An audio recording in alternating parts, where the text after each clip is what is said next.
Auzubillahi minash-shaytanir-rajim. Bismillahir-rahmanir-rahim. Assalamu alaikum wa rahmatullahi wa barakatuhu.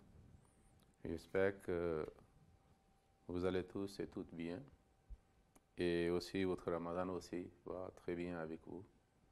Que Allah vous accorde la bénédiction de Ramadan. Et Allah pardonne nos péchés. Et renforce notre foi. Le dars de Ramadan continue. Et je voulais seulement vous demander une chose, qu'on a réalisé que si on donne une occasion quelconque pour la question de ceux et celles qui suivent notre dars, alors vous êtes invités à écrire dans le chat room vos questions concernant le Ramadan, concernant le Saint-Coran et concernant les dars aussi, que je suis en train de présenter. Et Inch'Allah, on vous dira demain, le vendredi, si les réponses seront dans le dars de samedi ou dimanche. Donc vous êtes invités, vous êtes tous et toutes invités à poser des questions. Hier, nous avions, lors de mention d'avènement de Adam et tous les autres éléments concernant cet événement que Dieu a mentionné dans le Saint-Coran. Un élément mentionné dans cet événement d'Adam était l'arbre interdit, Ash-Shadara. Et on avait appris aussi la signification de mot Shadara. Ça signifie la querelle, dispute et la guerre, le bagarre et le conflit. Mais dans le Saint-Coran, nous avons aussi appris que Shadara signifie aussi une parole ou un enseignement. Et dans le sourate Ibrahim, nous avions appris que Dieu a mentionné Kalimatan tayyibatan ka shajaratan tayyibatan. Bonne parole, la parole pure comme un arbre pur. Et puis, Mathalu kalimatan khabithatan ka shajaratan khabithatan. Et le cas de mauvaise parole, la parole qui est sale et impure est comme un arbre impur et mauvais. Et c'est sûr et certain que Dieu ne veut pas que les fidèles croyants, c'est-à-dire marchent vers un enseignement qui est mauvais et une parole qui est mauvaise. C'est pour cela, Allah dit dans le Saint-Coran à Adam, La taqraba hadhihi shajarata. Ne vous approchez pas de cet arbre qui est mauvaise, qui donne des enseignements mauvais et qui égare. Et nous savons très bien. Et ce commandement est pour tous les êtres humains, ceux qui veulent, c'est-à-dire être guidés et éviter, c'est-à-dire d'être égarés. Le sujet suivant est que comment le Satan a pu séduire ou attirer Adam, c'est-à-dire pour l'éloigner de Dieu. Donc, ce sont des suggestions sataniques à Adam. Concernant cela, nous trouvons qu'il y a plusieurs versets de Saint-Coran dans différents chapitres que Dieu a mentionnés. Mais nous avons choisi de Surat At-Taha, qui est le chapitre 20, et verset 17 à verset 117 à 122. Dieu dit dans Surat Taha, wa iz qulna lil malaikati isjudu li adama fasajadu illa iblis aba fakulna ya adamu inna hadha aduwwun laka wa li zawjika fala yakhrujunakuma min al jannati fatashqa fawaswasa ilayhi shaytanu qala ya adamu hal adulluka ala shajaratil khuldi wa mulkin la yabla fa'akala minha fabadat lahuma sawatihima. Et quand nous avons dit aux anges, soumettez-vous à Adam, alors tous se soumirent, excepté Iblis. Malgré que dans un autre verset, dans un autre chapitre, Dieu a dit que je t'avais dit aussi de vous soumettre, mais tu as rejeté mon appel. Il refusa. Alors nous avons dit, ô Adam, si lui est un ennemi pour toi et pour ta femme. ça veut dire ton compagnon aussi. Et ne laisse donc pas vous chasser les dos du jardin, pour que tu ne sois pas malheureux.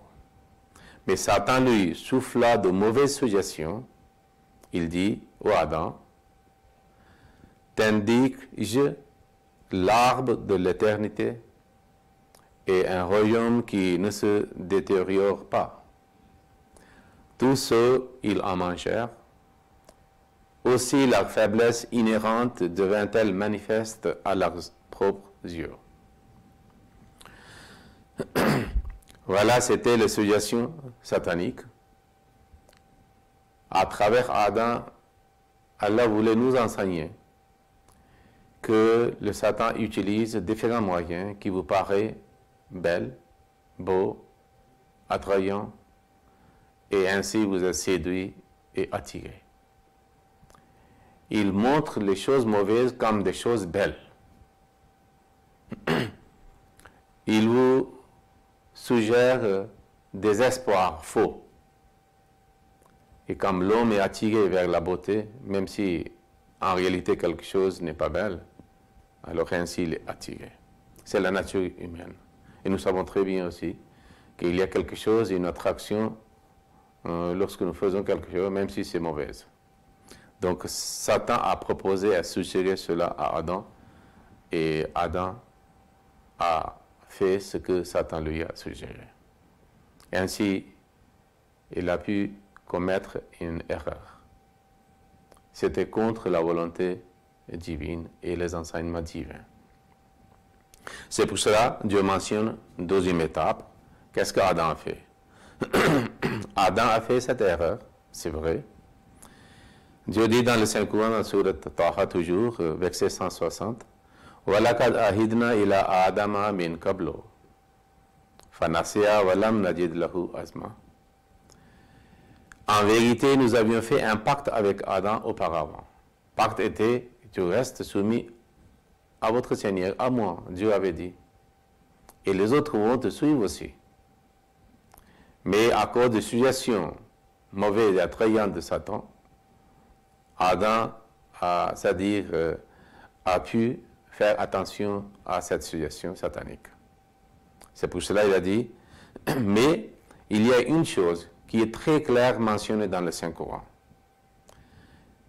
C'est-à-dire, Fanasea, il a oublié. Adam a oublié. Or, nous n'avons pas trouvé en lui une volonté ou détermination de nous obéir. Donc Dieu ici fait quelque chose de très clair, que Adam avait fait cette erreur, il a suivi les suggestions sataniques par oubli, et il n'avait pas une détermination de le faire. C'est clair, il y a une grande différence entre le Saint-Coran et la Bible, ici. C'est très intéressant à analyser et faire la comparaison. Dans la Bible, le fardeau entier de cette erreur ou ce péché est sur l'épaule de femme, Ève. Et Adam n'est pas coupable principal. Mais selon le Saint-Coran, la femme n'est pas mentionnée. Tout ce que est fait, c'est Adam qui avait fait. Mais malgré Adam avait fait, mais par oubli, et ainsi, il n'avait pas une détermination. Donc c'est lui qui n'a pas une détermination, et puis il demande pardon, il est pardonné, donc il n'est plus coupable. Mais malgré cela, le monde entier accuse l'islam, que l'islam donne des enseignements oppressifs contre les femmes. Il ne donne pas la vraie dignité, le vrai statut, la vraie position dans la société. Mais selon la Bible, c'est la femme qui est le coupable principal et qui a séduit aussi aux autres pour faire le péché et désobéissance à Dieu. Mais le Coran mentionne que quand il n'avait pas une détermination de se désobéir à Allah, par oubli, à cause de cette faiblesse inhérente dans l'homme, il a confessé ce qu'il a fait et puis il a, c'est-à-dire fait certaines prières, Dieu l'a pardonné. Alors la confession d'Adam et les prières enseignées par Allah sont aussi mentionnées dans le Saint-Coran. Dieu dit dans la sourate Al-Baqarah, فَتَلَقَّى آدَمُ مِنْ رَبِّهِ كَلِمَاتٍ فَتَابَ عَلَيْهِ إِنَّهُ هُوَ التَّوَّابُ الرَّحِيمُ. Ensuite, Adam a pris de son Seigneur certains mots de prière. Parce que c'est Dieu qui enseigne le meilleur prière. L'homme peut suggérer certaines prières, mais ne sont pas parfaites. Les prières enseignées par Dieu sont parfaites, sont efficaces. Ainsi, il se tourna, ça veut dire Dieu, se tourna vers lui, vers Adam, avec clémence. Car Dieu est celui qui revient souvent avec compassion, le miséricordieux. Donc ainsi, certaines prières ont été enseignées, Adam a fait, Allah a exaucé cette prière. Mais quelle était la prière enseignée par Dieu? Et qu'Adam avait aussi fait ces prières. Dans Surat Al-Araf, Dieu dit, qu'Allah, c'est-à-dire Adam et Ève, les deux, ils ont dit, ou Adam et son compagnon, ceux qui étaient avec lui, Rabbana zalamna anfusana, wa illam taghfir lana wa tarhamna, lanakunanna min al-khasirin. La prière est notre Seigneur, nous avons agi injustement envers nous-mêmes. Cela signifie que lorsque l'homme fait péché, commet une erreur, il fait tort à lui-même, même si les autres souffrent. Mais par conséquent, en réalité, c'est l'homme fait, c'est-à-dire tort à lui-même parce qu'il va subir des conséquences, indirectement ou directement. Donc, Adam a réalisé, et ceux qui étaient avec lui aussi, que nous avons agi injustement envers nous-mêmes, et si Dieu ne nous pardonne pas, et si Dieu ne nous fait pas miséricorde, nous serons assurément du nombre de pardons. Ça veut dire que nous serons égarés définitivement, éternellement. C'est pour ça que le Messie premier l'Islam dit que c'est la pratique des pieux et vertueux qu'il déclare « Inna zalamna » que nous avons fait tort. Donc vous voyez ici, après avoir commis cette erreur ou péché qui était sans aucune intention sans aucune détermination, alors il a fait la prière, il a supplié, demandé pardon, Allah a pardonné. Il faut savoir que le mot tauba est utilisé ici. Dans la langue arabe, tauba signifie, on dit en français repentir, ou demander, c'est-à-dire pardon, mais tauba signifie retour. Ce mot est utilisé pour la personne aussi, qui demande pardon, et pour Dieu aussi. C'est pour cela que Dieu est tawwab, et de même racine, et dérive de même mot tauba. Tauba signifie retour. Lorsque nous faisons un péché ou une erreur, nous nous éloignons de Dieu. Parce que Dieu n'aime pas que nous commettons des péchés. Alors, lorsque nous avons des remords, nous réalisons que nous avons fait erreur, et nous sommes loin de Dieu, alors nous avons, c'est-à-dire nous voulons nous retourner vers Dieu. Et nous en demandant pardon à Allah, nous retournons vers Dieu. Et ainsi, Dieu aussi retourne vers l'homme en acceptant le pardon. Donc l'homme retourne vers Dieu en demandant le pardon, et Dieu retourne vers l'homme en acceptant le pardon avec la clémence et la miséricorde. Et puis Dieu a dit que ce pardon d'Adam a été accepté par Dieu. Dans Surat Taha, toujours, dans verset 122, il dit Wa asa Adamu rabbahu faghawa summa ijtabahu rabbuhu fataba alayhi wa hada. Et Adam désobéit à son Seigneur. Vous voyez, dans la prière, avec Adam, les autres, c'est-à-dire, ont participé. Mais ici, lorsque Allah a pardonné, c'est seulement Adam. Parce que c'était Adam qui était, selon le Saint-Coran, c'est-à-dire coupable principal qui a fait cette erreur. À l'encontre de ce que la Bible dit, que les femmes étaient le coupable principal. Adam désobéit à son Seigneur et dévia de la voie. Ensuite, son Seigneur le choisit par sa grâce et se pencha vers lui. Ça veut dire Dieu se pencha vers Adam avec clémence et le guida. Donc, erreur a été commise, sans aucune intention et détermination, puis il a réalisé, il a demandé pardon, Dieu l'a pardonné. Et après le pardon, est-ce que Adam continuait ce qu'il a voulu? Non. Il y a une autre étape aussi après le pardon. Lorsque le pardon est accepté par Allah, il y a une autre étape. Ça, c'est l'étape de bonnes œuvres après le pardon. C'est très essentiel. Que par la pratique, l'on montre que je me suis réformé. Dieu dit toujours dans Surat Taha, فَأَكَلَا مِنْهَا فَبَدَتْ لَهُمَا سَوْآتِهِمَا فَتَفِقَا يَخْسِفَانِ عَلَيْهِمَا مِنْ وَرَقِ الْجَنَّةِ. Ils en mangèrent, aussi leur faiblesse inhérente devint-elle manifeste, et à leurs propres yeux. Ils se mirent donc à se couvrir de feuilles de paradis, ou de feuilles de jardin. C'est verset, chapitre 20, verset 122. Ici, il y a quelque chose de très intéressant à mentionner. Dieu a dit qu'Adam et Ève, les deux, ils ont commencé à couvrir avec les feuilles de paradis. C'est-à-dire Warakul Jannah. Que signifie le Warakul Jannah? Le feuille, Warak signifie le feuille et paradis. Ça veut dire qu'ils ont commencé à faire des actes avec lesquels on peut mériter le paradis. Et c'est toujours de bonnes œuvres et bonnes actions. Mais dans le mot que Dieu a utilisé sont très merveilleux.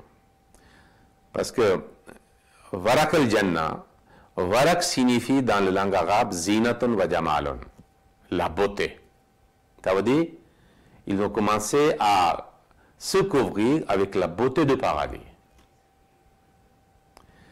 Certainement, c'est dans le sens spirituel.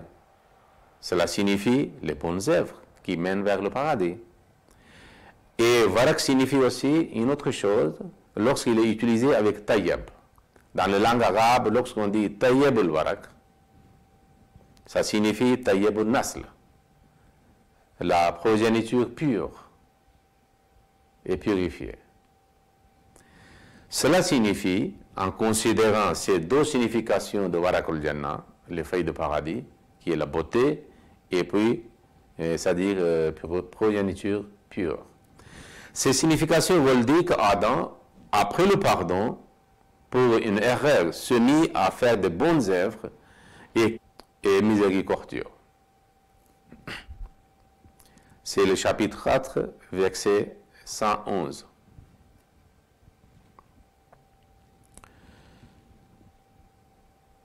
Puis Dieu dit dans un autre verset, il faut savoir que ici le mot Yazlem nafsa signifie que lorsque nous commettons une erreur, nous faisons tort à nous-mêmes, directement ou indirectement.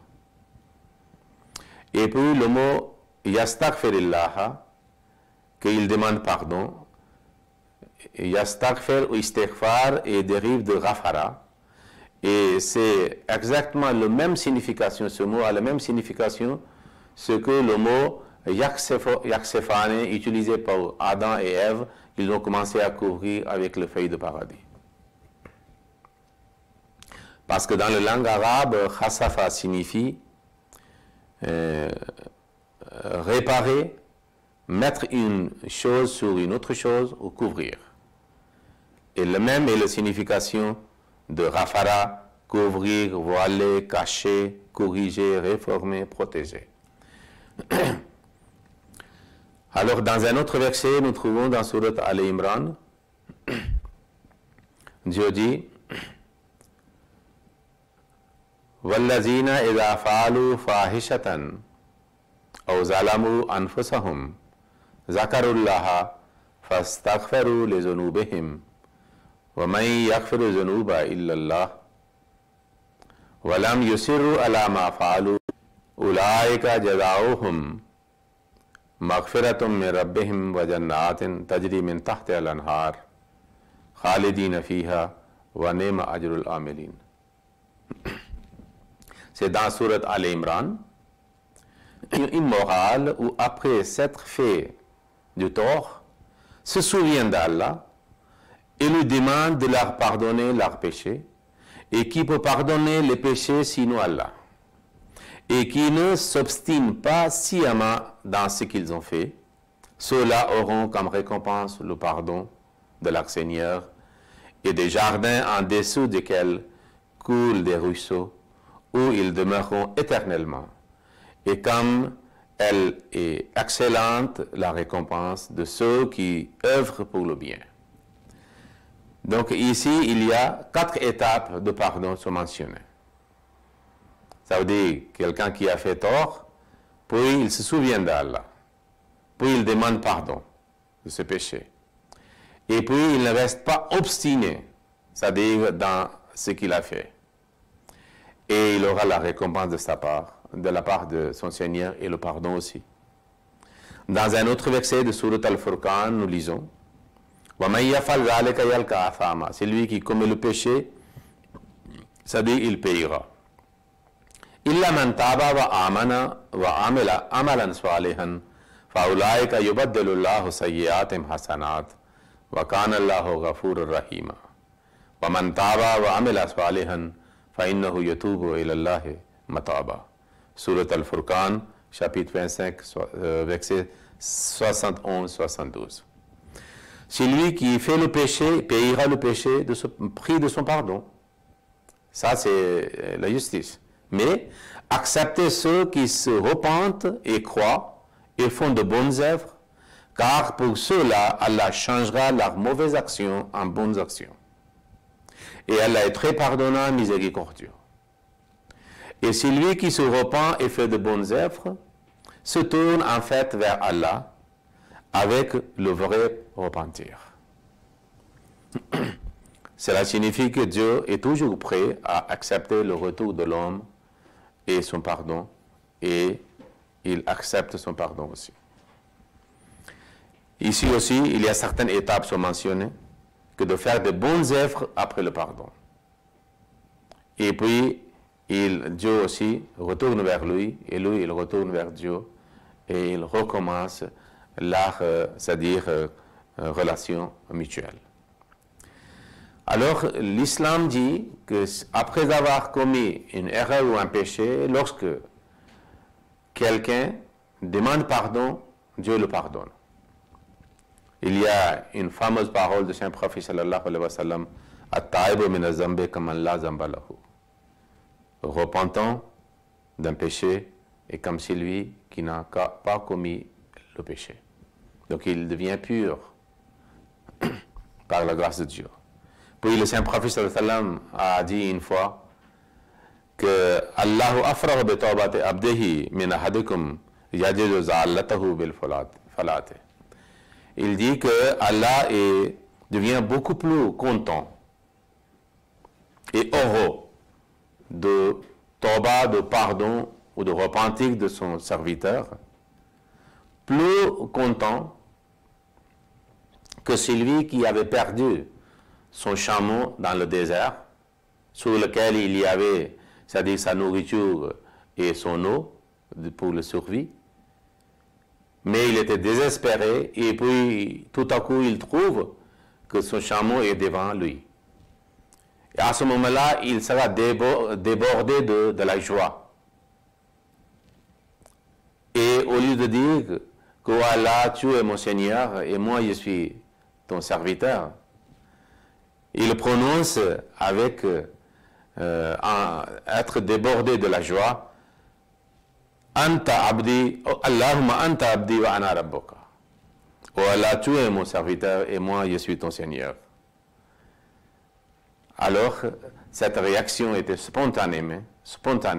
En réalité, il voulait faire des éloges de Dieu, c'est-à-dire qui a accepté le pardon de l'homme.